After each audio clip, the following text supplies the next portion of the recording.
Our next question comes from Twitter, at Silent Tristero, and that's silent_Tristero if you want to tell him what a great question he asked. For your personal taste, which game features the most interesting dollars/economic system as a play mechanic? All right, I'm going to give you guys a glimpse into my soul. First of all, pretty much every game, that has anything you can acquire has an economic system. So you get, pretty much dollars, bottle caps in Fallout, which you guys know I love Fallout. Grand Theft Auto has cash. My favorite economic system is Castleville. I like my coin in Castleville. No, I think they're all the same. I don't think it really makes any difference. My personal preference is the ones that give you millions and billions, so you just get so much money you can't stand it.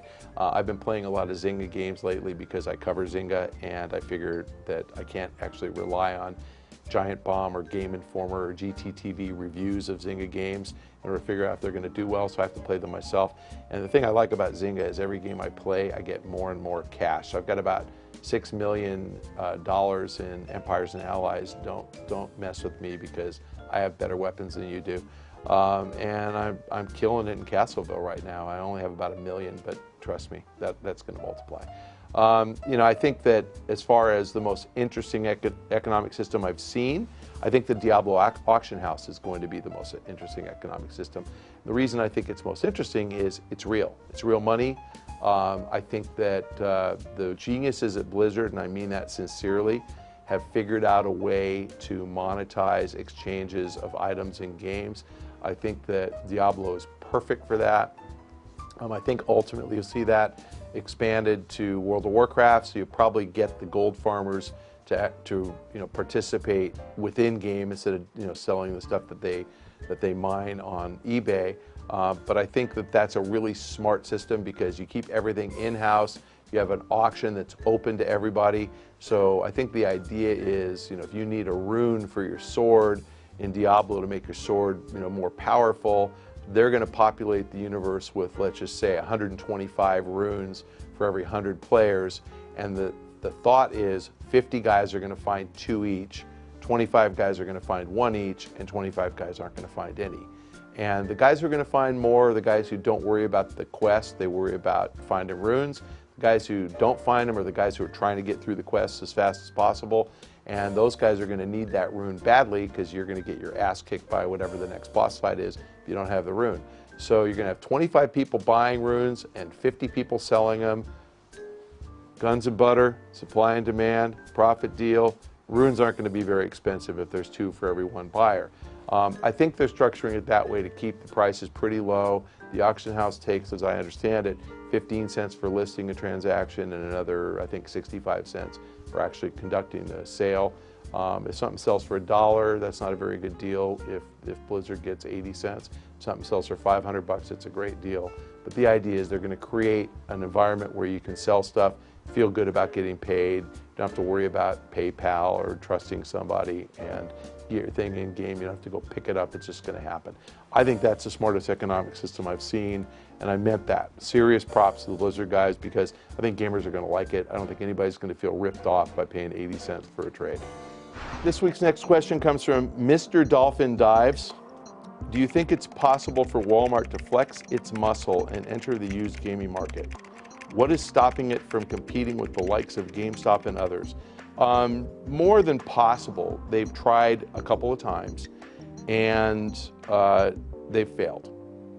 And what's stopping them from competing, and again, back to the haters, I can't wait for the reaction of this one because you're going to tell me I'm the biggest GameStop fanboy, and in fact I am a GameStop fanboy, so go ahead and call me that.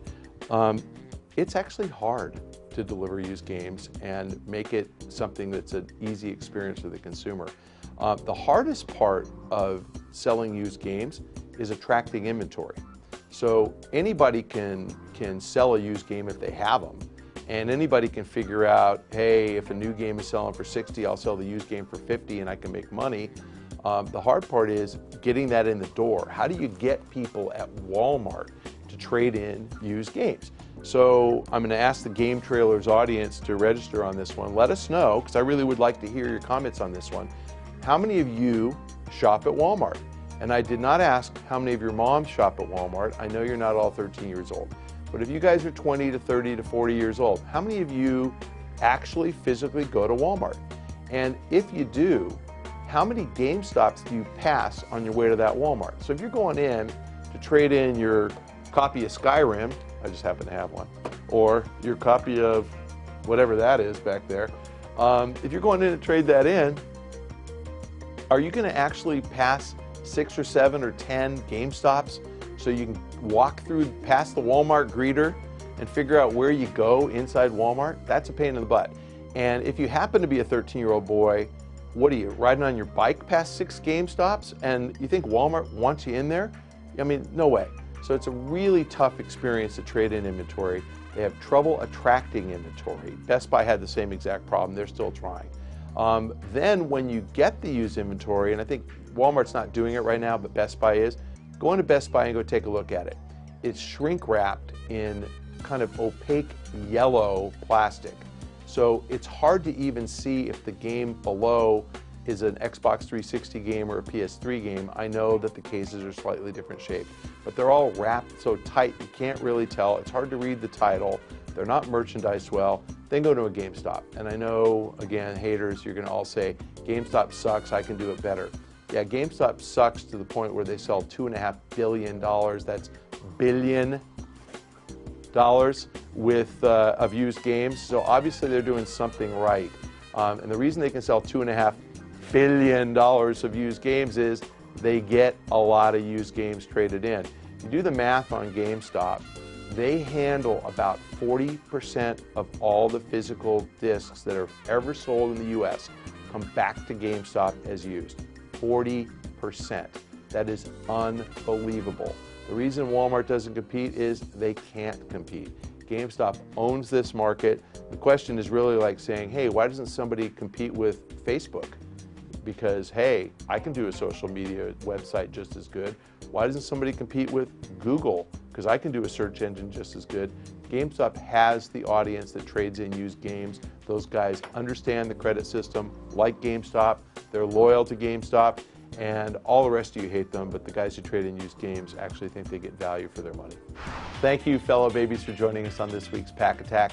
If you have questions, you can submit them by clicking the link below, or you can submit them to me directly on Twitter @MichaelPachter, and please copy @RohanLikesPants because Rohan selects the questions. Thanks again.